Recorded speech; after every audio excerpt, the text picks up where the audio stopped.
Guys, good morning. Magluto tayo guys ng KBL or kadyos baboy langka. So ngayon, ito ang aking kadyos. So ito, diba? Ito, 4 na baso ito siya guys. Oh. Yan ang aking kadyos. So ilagay ko dito. May tubig na ko dito. Yan.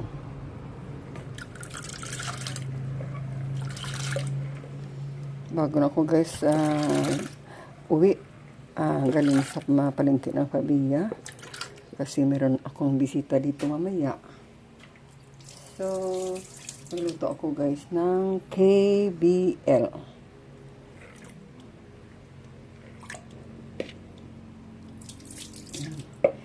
And then, ilagay ko na lang guys ang paa ng baboy. Ito yung isang paa ng baboy. Oh.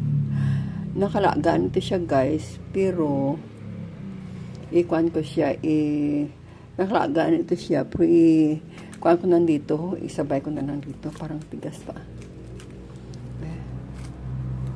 So, mamaya, sandali na. Ito siya. Hindi ko siya makuan. Galing kasi sa freezer. So, ngayon, ilagay ko dito ang tiga, o baka mag-awas ang tubig, o ayan. Yan siya guys, mag-awas ang tubig, bawasan ko muna.